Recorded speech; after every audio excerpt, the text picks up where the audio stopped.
باغیوں نے مدینہ میں اعلان کر دیا آج کے بعد عثمان مسجد نبی میں نماز نہیں پڑھا سکتا، آج کے بعد عثمان غنی مسجد نبی میں داخل نہیں ہو سکتا۔ باغیوں کا مطالبہ یہ تھا کہ عثمان غنی خلافت چھوڑ دو۔ مدینہ کے باغی تھے، عبداللہ بن سبا شیعہ مذہب کے بانی کے بھیجے ہوئے تھے، وہ مصر میں بیٹھا سازشیں کر رہا تھا۔ حضرت عثمان نے فرمایا کہ مجھے اللہ کا حکم ہے، اللہ کے پیغمبر کا حکم ہے، اللہ کا نہیں، اللہ کا کہ نبی کا حکم ہے، اور نبی کا حکم خدا کا حکم ہوتا ہے کہ عثمان اللہ تعالیٰ تجھے خلافت کی ایک قمیص پہنائے گا۔ باغی کہیں گے یہ قمیص اتار دے، اگر تو نے لوگوں کے کہنے پر یہ قمیص اتاری تو اے عثمان تو قیامت کے دن جنت کی خوشبو نہیں پا سکے گا۔ باغیوں میں تمہارے کہنے پر خلافت نہیں چھوڑ سکتا۔ باغیوں نے محاصرہ کر لیا، اعلان کر دیا خبردار عثمان غنی کے گھر کوئی پانی نہیں پہنچا سکتا، کوئی روٹی نہیں پہنچا سکتا۔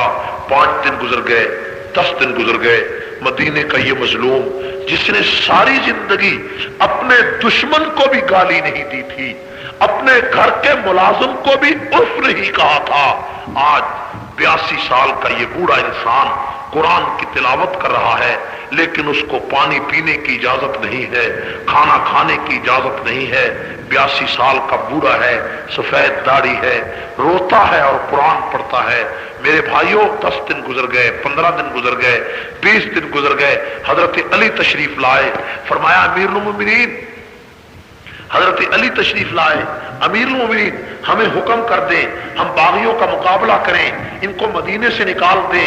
حضرت عثمان نے فرمایا علی میں ایسا خلیفہ نہیں بننا چاہتا کہ جس کے دور میں رسول اللہ کے شہر میں مسلمانوں کا قتل عام ہو۔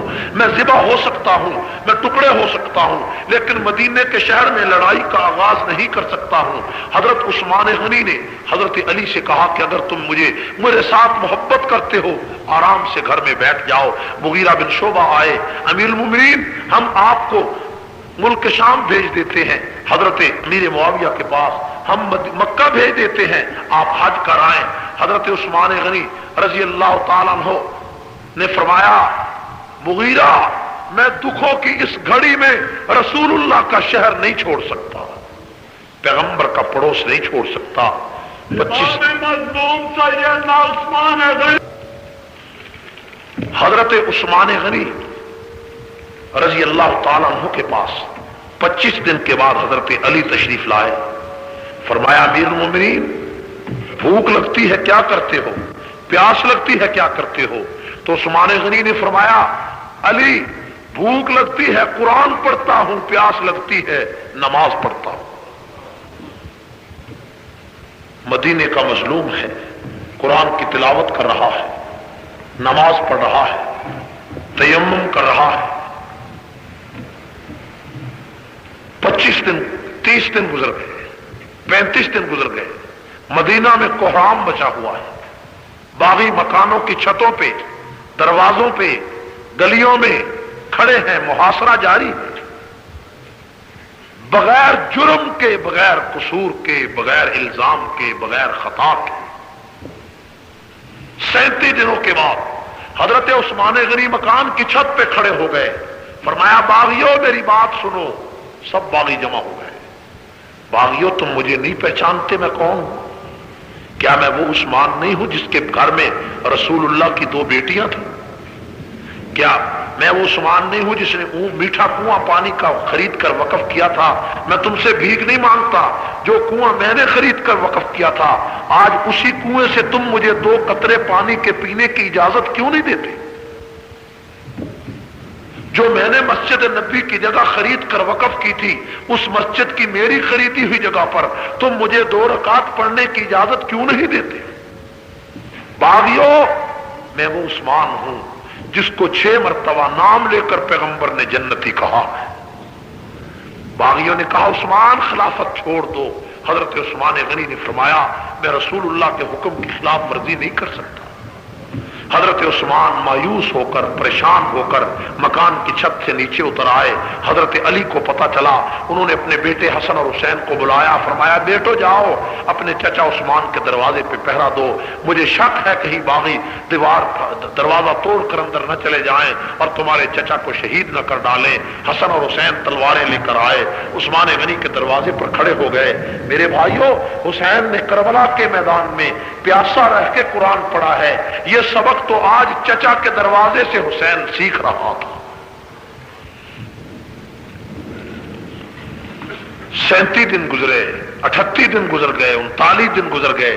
حضرت نائلہ فرماتی ہے جس دن عثمان غنی کی شہادت کی رات تھی، آخری رات ہے، تہجد کا وقت ہے. حضرت عثمان تہجد کے وقت اٹھ بیٹھے، فرمایا نائلہ میری شہادت کا وقت قریب آ چکا ہے. نائلہ کہتی ہے میری چیخیں نکل گئی. میں نے رو کر کہا امیر المومنین آپ کا دشمن بال بھی بگاڑ نہیں سکتے. حضرت عثمان نے فرمایا نائلہ ابھی رات کو خواب میں مجھے رسول اللہ کی زیارت ہوئی ہے. حضور نے فرمایا عثمان جو روزہ تو نے 40 دن سے رکھا ہوا ہے، آج اس کی افطاری کا وقت قریب آ چکا ہے، حوض کوثر پہ اس کی افطاری کا انتظام ہو چکا ہے. نائلہ کہتی ہے میں روتی رہی. عثمان غنی نے فرمایا میرا پاجامہ لاؤ. امیر المومنین نے فرمایا مجھے میرے کپڑے تیار کرو. حضرت عثمان غنی نے پاجامہ پہنا، خوشبو لگائی، نماز تہجد پڑھی، فجر کی نماز پڑھی، قرآن کی تلاوت میں مصروف ہو گئے. جمعے کا دن ہے، صبح 10 بجے کا وقت ہے، 40 دن گزر گئے. باغی آئے، دروازے پہ آئے، حضرت حسن اور حسین سے مزاحمت کی، انہوں نے دروازہ نہ کھولا. حضرت عثمان غنی گھر میں قرآن پڑھ رہے ہیں، باغی مکان کے پچھلی دیوار سے آگے آئے، دیوار پھلانگ کر اندر چلے گئے. ایک باغی آگے بڑھا، اس نے حضرت عثمان کی داڑھی پکڑ لی. مدینے کا مظلوم قرآن پڑھ رہا ہے، اس نے داڑھی پکڑ لی. حضرت عثمان نے اس کے چہرے کو دیکھا، وہ پانی پانی ہو گیا، داڑھی چھوڑ دی. ایک اور باغی آگے آیا، اس نے عثمان غنی کے چہرے پر تھوک دیا. اس باغی کا نام کنانہ بن بشر تھا. تھوک کر پیچھے ہٹ گیا. حضرت عثمان نے اس کے چہرے کو دیکھا، فرمایا کنانہ میں نے تیرا کچھ نہیں بگاڑا، میں نے تجھے برا نہیں کہا، میں نے تجھے گالی نہیں دی، کس جرم میں میرے منہ پہ تھوکتا ہے؟ میں قرآن پڑھ رہا ہوں. میری سفید داڑھی کو دیکھو. وہ بے شرم تھا، گالیاں دینے لگا. ایک اور باغی آگے آیا، اس نے ایک لوہے کی لاٹھ لے کر عثمان غنی کے سر اقدس پہ ماری. سر پہ لوہے کی لاٹھ ماری ہے، خون کا فوارہ نکلا، سارے قرآن کے صفحات خون سے آلود ہو. کربلا کا میدان کربلا کے شہیدوں کی گواہی دے گا، احد کا پہاڑ احد کے شہیدوں کی گواہی دے گا. لیکن میرے بھائیوں یہ قرآن اللہ کے عدالت میں قیامت کی صبح کو آ کر عثمان کے خون کی گواہی دے. مصلی رسول کا نہیں، محراب رسول کا، محراب رسول کا نہیں، فجر کی نماز کا. علماء کہتے ہیں کہ قیامت کے دن مسجد نبی کا مصلی اللہ کی عدالت میں آئے گا اور کہے گا اللہ میں تیرے نبی کے سجدوں کا بھی گواہ ہوں، میں فاروق اعظم کے خون کے قطروں کا بھی گواہ ہوں. وہ گواہ بھی بڑا بے مثال ہے، قرآن بھی بے مثال ہے کہ قرآن کے سارے صفحات خون آلود ہو گئے. عثمان غنی بے ہوش ہیں، بے ہوشی کے عالم میں عثمان غنی کا سر لٹک گیا. عثمان غنی کو دفعتاً ہوش آیا. ایک اور باغی عمر بن حمق آگے بڑھا، اس بدماش نے عثمان کے سر پہ لٹ ماری تھی. ایک اور باغی آگے آیا، اس نے حضرت عثمان کے سر پہ کے سینے پہ خنجر مارنا چاہا. وہ خنجر مارنا چاہتا ہے. حضرت نائلہ روتی ہوئی آگے بڑھی، آگے کھڑی ہو گئی، دیوار بن کر کھڑی ہو گئی. اس بدماش نے خنجر چلا دیا.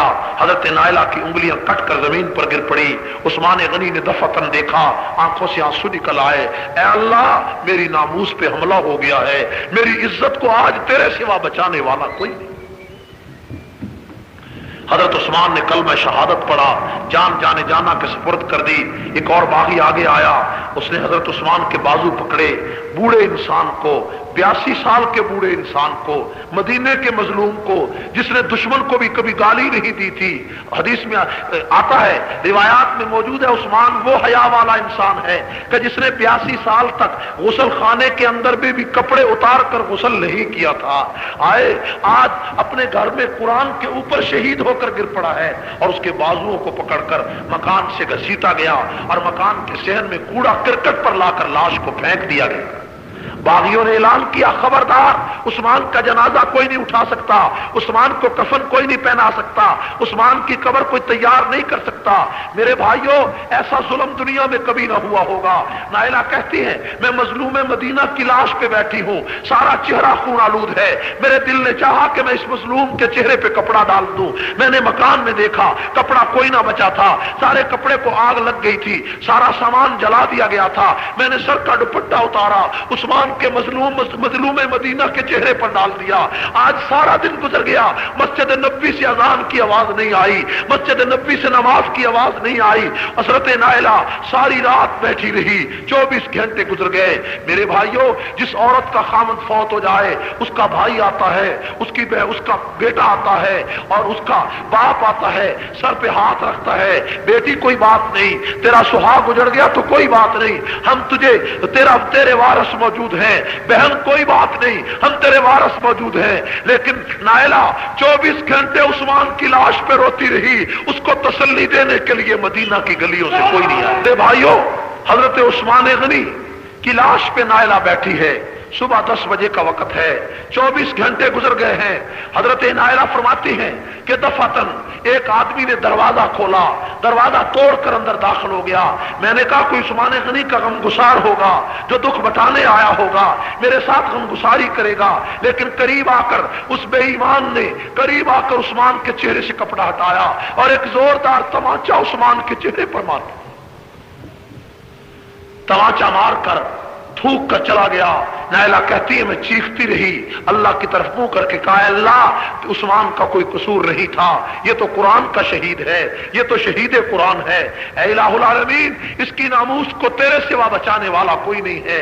24 گھنٹے اور گزر گئے۔ میرے بھائیوں جب 3 دن پورے ہو گئے، مدینہ کی گلیوں میں کوہرام ہے، سکتے کا عالم ہے۔ ابو ہریرہ کہتے ہیں آج آسمان پھٹ جاتا تو حق ہوتا، آج زمین پھٹ جاتی تو حق ہوتا، آج سمندروں کا پانی اچھل جاتا تو حق ہوتا، آج کائنات تبدیل ہو جاتی تو حق ہوتا، آج قیامت برپا ہو جاتی تو حق ہوتا۔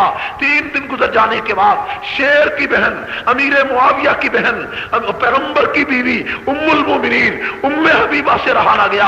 ام حبیبہ عثمان غنی کی سکی چچزاد بہن ہے، رسول اللہ کی بیوی ہے، امیر معاویہ کی بہن ہے، اس سے رہا نہ گیا، روتی ہوئی مسجد نبوی کی سیڑھیوں پر چڑھ گئی اور سیڑھیوں پہ چڑھ کے کہا باغیو آج تم نے عثمان کا جنازہ نہ اٹھانے دیا، میں محمد کی بیوہ سر سے دوپٹہ اتار کر مدینے کی گلیوں میں آ جاؤں گی اور میں روؤں گی، میں چلاؤں گی اور میں عثمان کا جنازہ تنہا اٹھا کر لے جاؤں گی۔ باغیوں نے دیکھا نبی کی بیوی بازار میں آئے گی، نبی کی بیوی شہر میں آئے گی، آسمان سے پتھر برسیں گے، زمین پھٹ جائے گی۔ باغی دہل گئے، کہنے لگے ام حبیبہ 4 آدمیوں کو لے جا کر عثمان کا جنازہ اٹھا سکتی ہو، شام کا وقت ہے، نماز عشاء کے بعد نہ حضرت ام حبیبہ آتی ہیں، جنازہ تیار ہوتا ہے، جنازہ اٹھانے کے لیے حضرت حسین ہے، حضرت حسن ہے، حضرت علی ہے، حضرت محمد ابن طلحہ ہیں، 4 آدمی جنازہ اٹھانے کے لیے آئے ہیں۔ جنازہ کیا اٹھانا ہے؟ نماز عشاء کے بعد کا وقت ہے، کفن پہنایا گیا ہے۔ نائلہ اپنی کٹی ہوئی انگلیوں کے ساتھ چراغ لے کر جنازے کے آگے آگے جا رہی ہے۔